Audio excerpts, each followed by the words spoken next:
Welcome back to the first round of Afterlife and Tuskers Company. We've got them sitting here right at the setup here, and we're ready to figure out what we've got here, looking at each other down the barrel of a gun. What do you got on your side? Tuskers is bringing a double Navy Scorpion, Atana, AT ship on the field, ladies and gentlemen. Navy Drake, Serb, double Jackdaw, Flycatcher, double Manticore. Afterlife has what?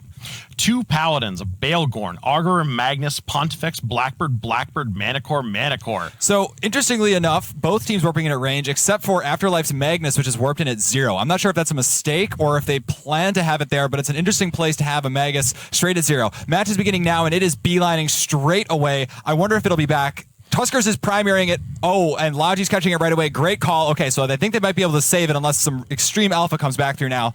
And, Manticore down already on Tuskers' side. Yeah, it looks like there was an issue earlier with the Magnus coming in. That's probably why he ended up at the center of the arena. But, luckily that didn't cost him too much too quickly. And it looks like that Afterlife has got the initial advantage with that Manticore going down. So I don't think we've seen Paladins yet in this Alliance tournament. The Paladins are burning into the Tuskers team, which also is sending in its Scorpion Navies. The Paladins are very dangerous with Scorch. Completely cut off that Manticore, even through reps, didn't even matter. So the small ships on Tuskers' side need to be careful with these Paladins, because if they start locking on and getting good damage, it's going to be difficult to keep them up even through reps. Scorpion Navy is just charging right into the Afterlife squad. I'm interested to see what Tuskers has planned for these double Scorpion Navies, just kind of branching away from their fleet. Yeah, I mean, it's so far we're just kind of doing that cat and mouse initial positioning. But other than that Manticore that's died earlier, we got some shield damage coming in. The Baelgorn being piloted by Faffy Waffy, a person I've crossed swords with more than once. But right now, I mean, we're just still trying to positioning. I mean, the Navy Scorpion is going into half shields, which could be risky here. And that's probably why those Paladins are charging right in to apply as much damage as they can. So it looks like both of the Scorpion Aviations of Latronicus and also of Suleiman have been screened very nicely by the Baelgorn. Cannot understate the power that that's going to bring as its ability for control. And you just have these 4 battleships locked in the center of the match, and both teams just looking for any type of weakness. Afterlife did get that initial first blood in the Manticore, but Tuskers are trying to claw back hard. I almost wonder if Suleiman might have overextended himself a little bit too much here, because under the new pressure of the Baelgorn, he may be losing his invulns, and the ability to keep him up under the combined DPS of Afterlife is proving to be difficult. Yeah, I mean, we're locked horns at this point. The 2 Paladins are right on top of that Navy Scorpion. They're trying to push through the reps that it's getting from the Atana coming from Skylar Hawk. I mean, we'll see if it can keep up. So Atana right now, very, very worryingly, is webbed. It's neuted, and it's currently taking a little bit of damage. It seems that the Baelgorn has just grabbing it on the edge of its newt range, but you know what? Latronicus' Scorpion Navy is moving in right away to try to screen it off. Either way, that Baelgorn has an extremely long range. With Nosses and newts, the Atana may find it a little bit difficult to keep the reps flowing, but right now everything looks stabilized so far, but that Atana needs to be careful because it's starting to take some serious damage from this Paladin team. Yeah, I mean, it's dropping into deep shields right now, and Tuskers I can see needs to hold on. Drones moving across the field towards looks like half armor. These Paladins are putting out a significant amount of damage. It needs to be careful. Low armor, low structure. And wow, if Tuskers losing this, Atana down. Wow, Afterlife proving to have a very interesting concept with this double Paladin team just crushing this Atana. I don't know what Tuskers is going to do right now. They're in a bad place. Yes, they are in a very, very exposed position right now. They have no Logi from the tournament ship that just exploded in a very expensive ball of fire. And that Scorpion, as you can see, it's dropping like a stone right now because nothing is holding back the double Paladin onslaught. Oddly enough, the Augur on the Afterlife side, it stayed alive for a really, really long period of time. However, they finally have a Jackdaw on it, which has it scrammed. Now it's finally taking damage from these missiles. Augur is down, but that was a T1 Logi living that long. The question is, with links up still provided by the Pontifex and the fact that both of these Paladins are more than likely self-rep, is Tuskers going to be able to do it? Suleiman down with the Navy Scorpion, Jackdaw down. This is going to be just a bloodbath back and forth, and right now I'm thinking Afterlife is going to come out on top. The only thing that was keeping Tuskers up was that Tana, and it looks like since they pulled the legs out of it, it's just been one after another falling down. That Augur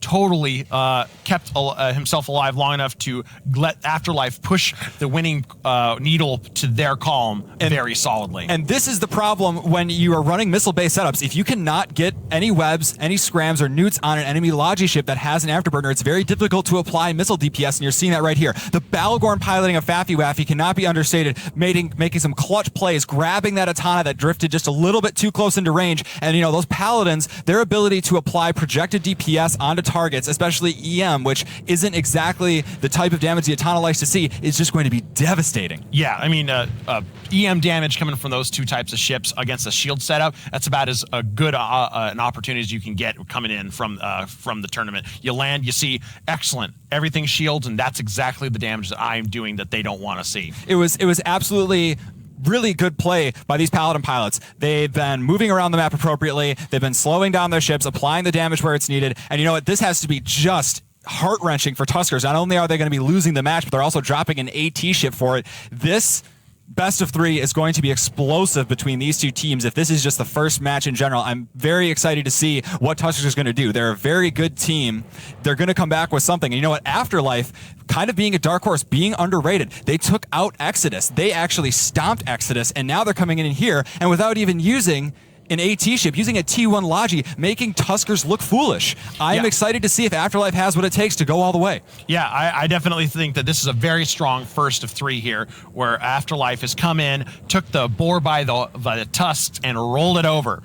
Yeah, that's for sure. It's something to be said when you're looking at these really good teams that have these unique compositions that they don't show earlier in the tournament, and then suddenly come out at the end of week 2, and then certainly into week 3 with these compositions, these edges on the meta, these new types of gameplays that originally no one had thought of, and just to see how far it can really go. The double Paladin setup has been used before in previous ATs, but this is the first time we've seen it here in AT14.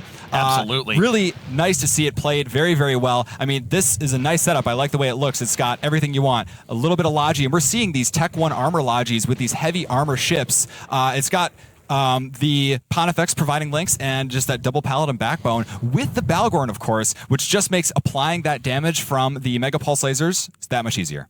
Yeah, I mean, the Navy Drake would mean the last thing on the field right now with 3 minutes left. Oh, Edge of Glory. So that leaves Afterlife with 100 points to the Tuskers 14, and that's all she wrote. Back to the commentator, or to the analyst desk. Thanks for watching.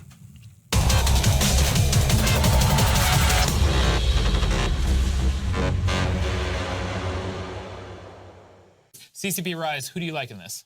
I mean, I have to choose Exodus every time.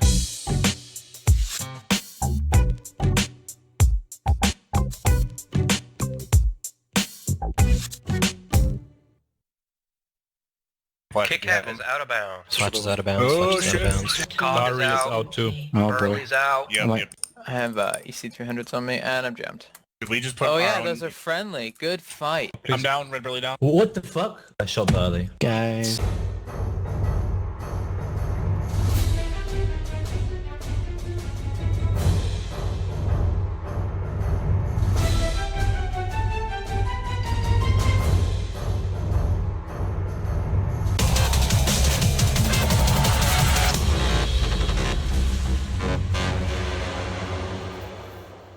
And Tuskers catching their first loss in this Alliance Tournament 14 to the Afterlife, who come at them gunning and managed to edge ahead. Moderator, you gave the call for Tusk. What happened?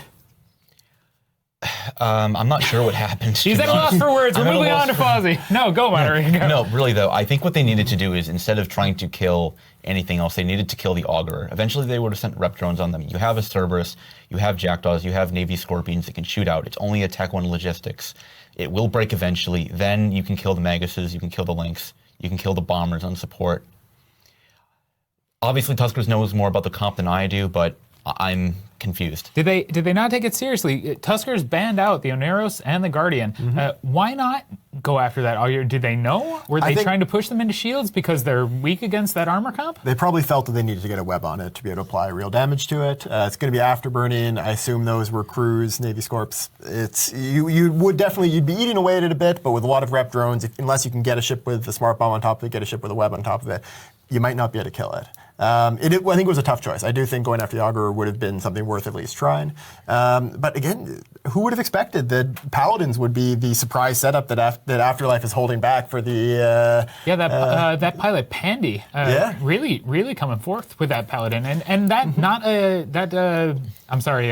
Marauder, not a ship that you see. No, we haven't seen almost any of them. We've seen some Golems, haven't seen any Paladins as far as I know this tournament so far, or at least not very many. Yep. We don't allow the Bastion module in the tournament. It's a little bit too strong. It has been used in the past. We have allowed it in the past. In those tournaments, Marauders, including the Paladin, were dominant core ships for many teams. Most of the people viewing at home will know that the Bastion module is kind of like a siege module for Marauders. It stops them from moving, but enables them to project quite a lot of damage and really reach out to most. I think it gives them a range bonus too, doesn't it? Yeah, it gives them a range bonus, gives them a tanking bonus, locks them in place, makes them immune to electronic warfare. A really powerful module. Very good for this kind of format too, because it gives you the range you need for the whole arena. It gives you immunity to E-War, which is such a big part of the Alliance tournament. So we don't allow it here. Nice for taking down citadels and other in-space structures. Not part of tournament gameplay. Not right now. It has been in the past though. In this case though, they were using the Paladins for the fact that they had great damage projection, the ability with Scorch and Mega Pulse lasers to be able to snipe away a bomber, for instance, right at the beginning of the match, and the ability to have a lot of utility high slots, a lot of extra high slots available for newts and smart bombs, both really core key modules for Alliance tournament play. The Pulse being the shorter range lasers and Scorch being the longer range ammo for it. Yeah. It's a nice way to min-max your damage in those ships. Moderator, what do you think about the use of the Marauders in the Alliance tournament this year? Well, so far I can only go off this one match, but what Tuskers brought was they brought essentially a very kind of light missile kiting comp with the Cerberuses, and they had the Jackdaws. And Scorch, not only does it do well at shooting targets at that range, it does EM and thermic damage, which Kaldari ships are traditionally very poor against receiving. So they brought a setup that was very good against what Tuskers had, and they won with it, so props to them. So now there's going to be a really tough question. Right now, as we speak, Afterlife and Tuskers are doing the banning for their next match. They don't have a bunch of time to think about it. They don't have a bunch of time to prepare. They have to get right into preparing for the next match, which is the match after our next one for the viewers. And they have to decide, as the Tuskers, whether they ban the Paladin, whether they try to come up with a counter to the Paladin, and they have minutes to do it, not hours, minutes. It's a high stress situation. It may be just as stressful as actually engaging in combat, and it's why we give these teams a little bit of time. Why we break up these series into match to give them just a little bit of breathing room. But just a little bit. Yeah, it's very stressful. I know you've captained teams for moderator. I've been involved with some of these teams before, and the deciding what to bring, deciding what to ban, it is very stressful. And you think you're right. It is about as stressful as actually flying in a tournament match. Really, really high stakes. Of course, the big question: if it were you, what do you do? I would take a look at the setups that my team has practiced. If I don't have something that is confident being able to do well against the Paladins, I'd ban them. With this kind of time, you don't have time to come up with something new or to modify a setup. Just look at what your toolbox. If you don't have something ready to go, throw a ban at the Paladin. Mod? Go for broke, bring something like Fiend, and then your Navy Scorpions around that, and try to do things a bit differently, or bring your flagship. I mean, you're gonna need to try to bring it back and go 1-1. I can't believe I didn't hype it already, but Anatana was lost in that match. Yeah, I know. We almost just overlook it. How can you forget that? Anatana down. I think we're down into either the high 30s or low 40s on the actual population. There's been quite a few of them exploded. Second one done of this tournament. Actually. Yeah. It's not quite as much money lost as last year overall, but quite a lot of cash has been sunk into these AT tournament ships. And there's still another weekend to go. Yeah, and we definitely could see Tuskers, could see Pandemic Legion bringing something. Pandemic Legion, of course, in our next match going up, hopefully for them, for one more win. I wouldn't be surprised from almost any of these teams. We know Volta has AT ships. We've seen Afterlife bring AT ships last year. We know Tuskers and PL both brought them this year. Yep. These guys have expensive setups. They know how to use them. These are some of the best teams in the game. Speaking of expensive setups, let's see what the post-match synopsis says. Now, again, our evaluation may not entirely be correct. It says 95 billion, but I think that's edging up closer to 200 or like 150 maybe. Yeah, it's going to depend on what kind of deal you can get, but Yeah, very expensive ship because these are limited. These only 50 Atanas have ever existed in the game. We're down below that now because they've been exploded, and no more will be added. This is a rare collector's ship. I love it that you get a deal on it. I love the idea of CCP Fozzie somewhere on a street corner. Hey, you want Antana? I can get you a great deal. It's wonderful. It's coming across to you. Yeah, 100 billion. You know a friend with it? I've heard of people renting out tournament ships before. What? Yes, where people that somebody has collected a number of them and is willing to give them to another team to use in a tournament match, and if they lose it, they have to pay the full price. What is the deposit on a Katana rental? I want to think about it. No, in all seriousness, people will set up a deposit with like Cribber or someone that's a trusted third party, and they'll say, okay, let me rent this for a certain amount of time, but they have to then have the money then transferred through Cribber or someone else if they lose it. So they only that's have a to real pay thing. for it then if they lose it. Cribba Escrow, known to be very secure. Cribba also, I think, currently a moderator on the Eve Reddit channel. So hey, Cribba, how's it going? Hope all is well. Long time most trusted person in Eve, just a quality guy.